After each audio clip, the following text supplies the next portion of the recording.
Buenos días, estimados estudiantes. Este es el segundo video que les presento para complementar las clases. En el video anterior agradezco el comentario de uno de los estudiantes que me sugiere el tener un libreto preparado para la siguiente oportunidad, ¿cierto? Y no improvisar tanto, para evitar, por ejemplo, las pausas o las muletillas. Y en realidad tiene mucha razón, es un muy buen consejo. Iremos mejorando ese aspecto en el futuro. Pero como les he comentado, estos dos videos, el anterior y este, surgen con la necesidad de complementar las clases en este estado, ¿cierto?, de emergencia que tuvimos debido a los paros. En el futuro, si se ve que este tipo de material complementario les ayuda en su aprendizaje, pues por supuesto que vamos a hacer bastantes cambios positivos, ¿cierto?, para mejorar la experiencia con este tipo de videos. Lo que les voy a presentar a continuación es cerrar el tema de trombosis. Esta semana estuvimos conversando sobre los trombos, ¿cierto? Y el proceso de trombosis. Y habíamos mencionado que para que se forme un trombo, hablábamos de la tríada de Virchow, que era básicamente la patogénesis de la formación de un trombo. Y vimos que un trombo se podía formar por tres motivos. Pueden ser por separado o puede ser más de uno, ¿cierto?, simultáneamente. La lesión del endotelio es una gran causa de formación de trombos. Y ahí vimos que un trauma, por ejemplo, endotelial, podía estimular la activación de los factores de la coagulación en ese punto y se formaba entonces este coágulo intravascular en un animal que está vivo que llamamos trombo. También podía activarse los factores de la coagulación intravascularmente y formar un trombo en el caso de que se alterara el flujo. Y ahí usamos de ejemplo las varices, por ejemplo, en donde el flujo se hacía tan lento, ¿cierto? Y que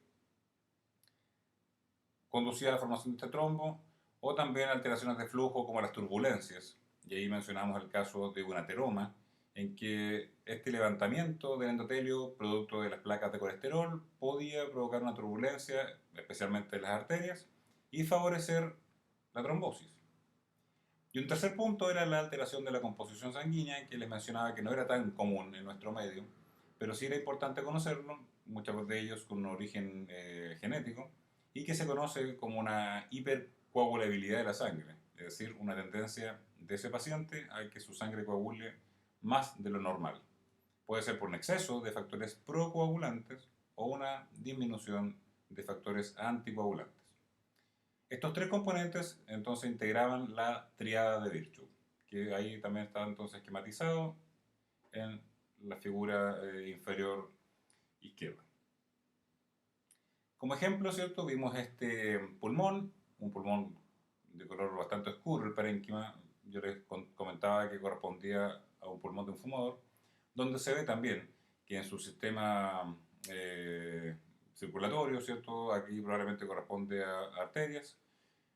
Se ve este color amarillento que corresponde a estas placas de colesterol y se ve, donde indica la flecha acá, un trombo, ¿cierto?, adherido a la superficie del vaso. Les comentaba que los trombos eran fácilmente diferenciables de los coágulos que ocurren post-mortem porque los trombos permanecen adheridos al lugar donde se formaron, ¿ya? Con una especie de pedúnculo y no se desprenden fácilmente como ocurre en el caso de los coágulos. Pero los trombos no permanecen en el tiempo, ¿cierto?, eternamente, por decirlo de una forma, en el órgano o en el vaso sanguíneo donde se formaron. Y es por esto entonces que se describen varios destinos de un trombo, ¿ya? Posibles destinos de un trombo.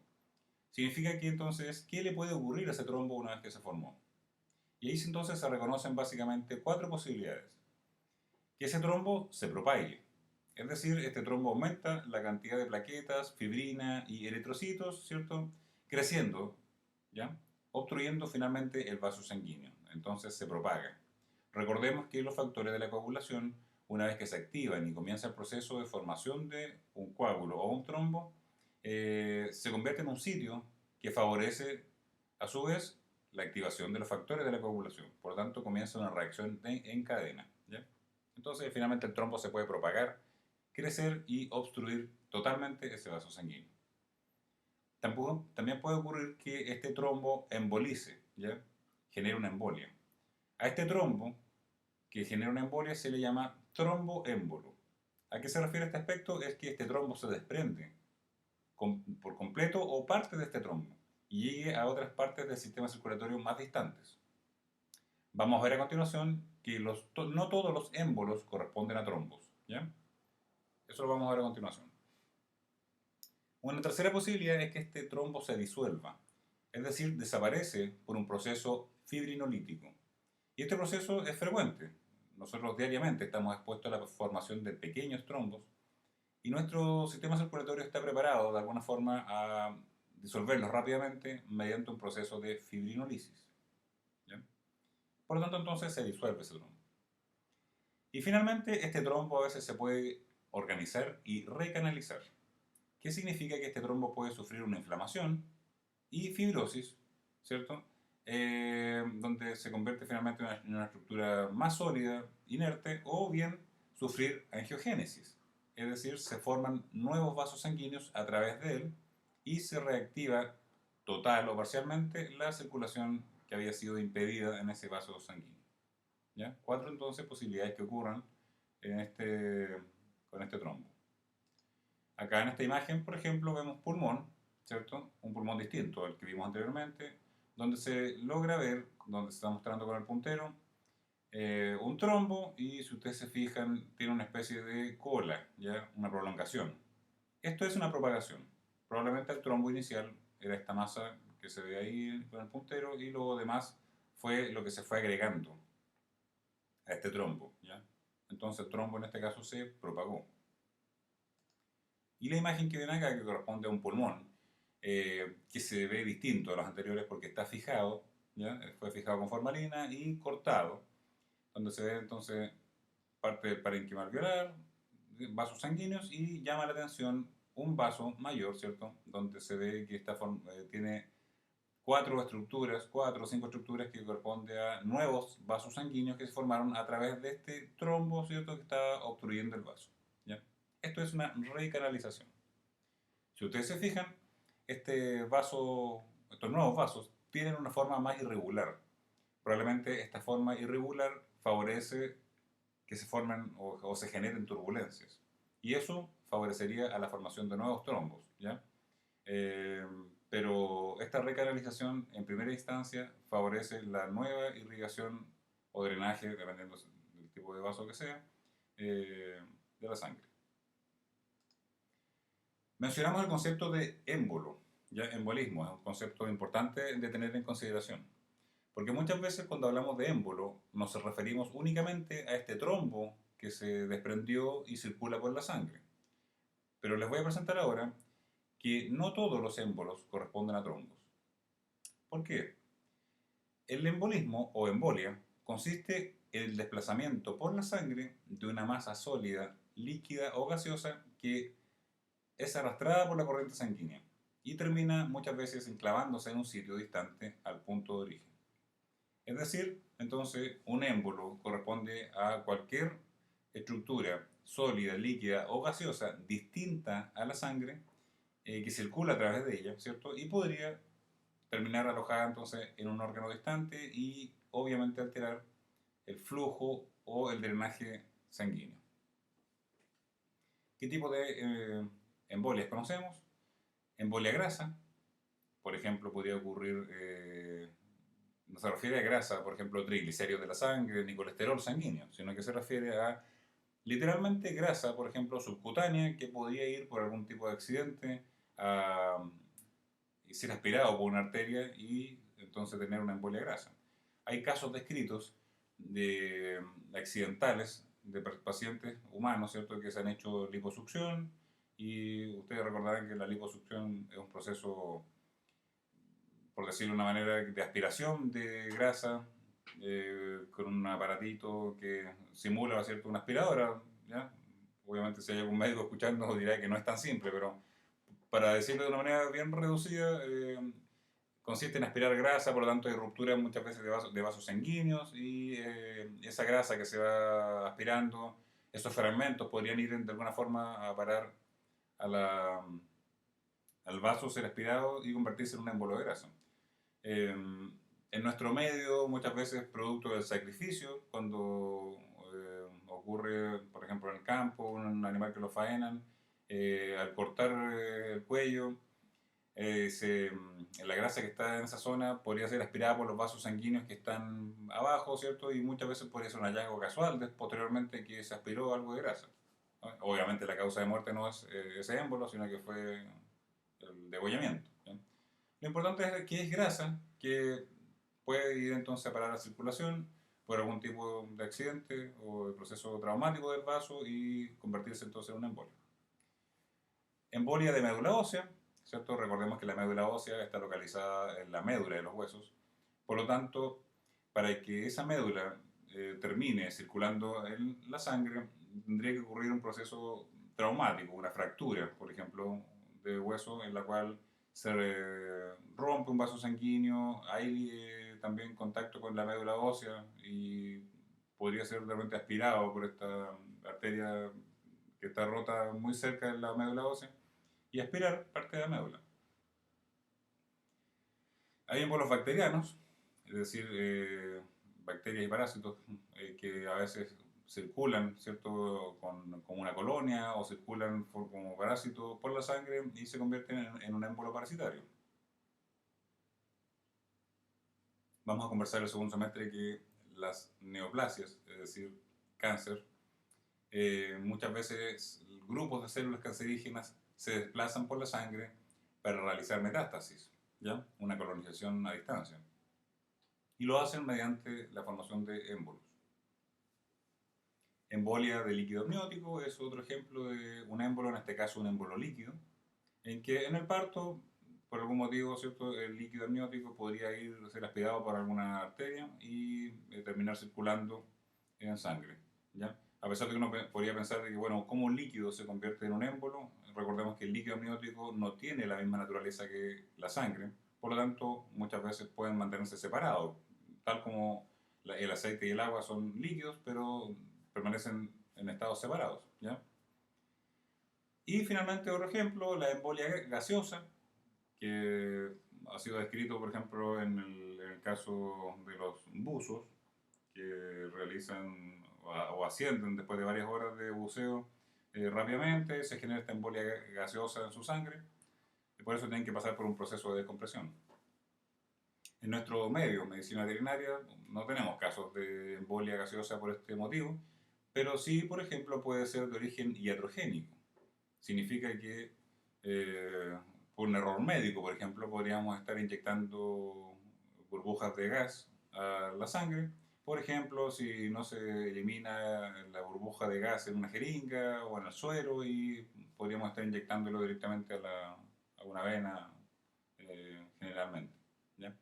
Son distintos tipos entonces de émbolo. Lo importante es que ustedes no asocien siempre el émbolo con un trombo, porque también hay otros tipos de émbolo. Acá tenemos un ejemplo de una embolia de médula ósea. Aquí reconocemos parte de esa grasa que caracteriza la médula ósea con tejido hematopoyético en esa zona que apunta la flecha y que está dentro entonces de un vaso sanguíneo. Émbolo neoplásico. Esta muestra corresponde a un riñón de un paciente que tenía un linfoma localizado en los linfonódulos mesentéricos. Probablemente este linfoma efectivamente hizo un émbolo neoplásico que está apuntado ahí en la imagen, que es un grupo de células neoplásicas entonces que van viajando por la sangre para hacer una colonización distante. En este caso va pasando por un vaso que es del riñón, ¿ya? Un émbolo entonces neoplásico. Esta imagen también corresponde a zonas de infarto que se provocaron en un, entiendo que este es un intestino grueso, de un paciente que tenía una parasitosis, ¿ya? En que los parásitos provocaron entonces émbolos parasitarios que obstruyeron parte de las arterias mesentéricas y generaron entonces estos distintos focos de infarto y hemorragia. Bueno, sigamos desarrollando este tema de la trombosis. Ya vimos que entonces el trombo, cómo se forma, qué puede ocurrir con él. Pero comenzamos estudiando el concepto de trombo porque les comentaba que era una de las causas más importantes de obstrucción, ¿ya?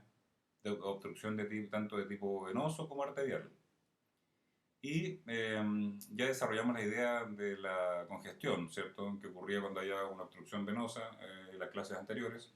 Eh, pero no hemos desarrollado tanto el tema de lo que ocurre cuando, por ejemplo, hay una obstrucción en las arterias, ¿ya? Por ejemplo, por un trombo.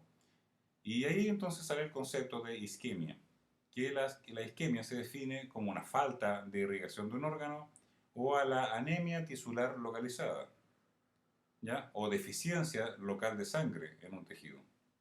Por lo tanto, entonces, si estamos hablando de una falta de irrigación, nos estamos refiriendo a un proceso de tipo arterial.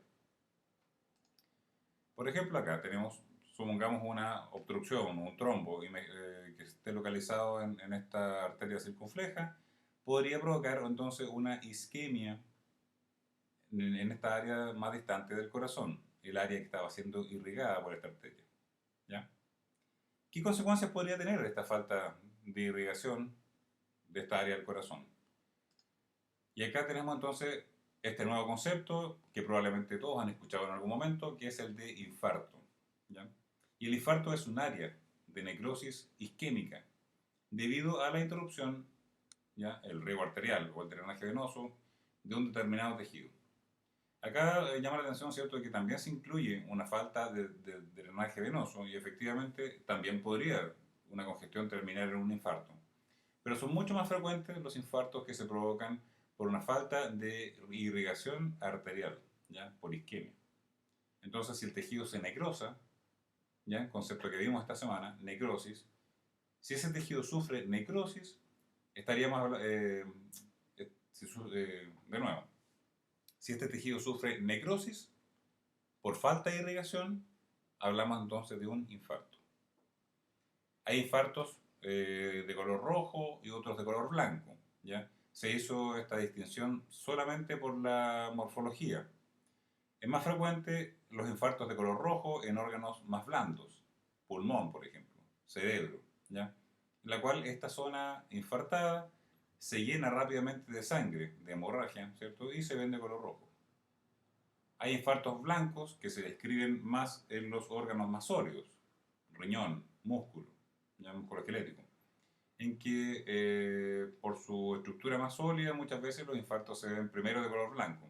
Pero esta distinción en realidad no es un todo o nada. No es que todo hay que trombos blancos y los rojos, sino que muchas veces hay uno que comienza rojo y con el paso del tiempo va cambiando la coloración a blanco, ¿ya? Por eso se hace esta distinción netamente morfológica, como muestra acá estas dos fotografías. Un infarto, ¿cierto?, blanco en un músculo esquelético y con este borde hemorrágico, ¿ya?, que también es característico dependiendo del tiempo, de hace cuánto ocurrió este infarto. Infarto entonces de color blanco. No olvidar que el infarto corresponde a un área de necrosis por isquemia. Riñón, ¿cierto? Una zona de infarto también con un borde blanco, con un borde más enrojecido, ¿ya? Entonces es infarto. No todos los infartos son causados de muerte, obviamente. Infartos al miocardio, donde una gran área del miocardio está necrosada, obviamente va a ser mucho más importante que, por ejemplo, un hallazgo casual de infarto en un riñón. El órgano tiene todo el resto del parénquima funcional, por lo tanto, no todos los infartos son mortales para el paciente.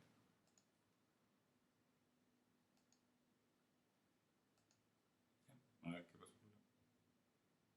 Entonces, ¿qué pasa ahora en este proceso? ¿Todo queda ahí? ¿Tenemos el infarto y nada más? ¿Tenemos la falta de irrigación o nada más?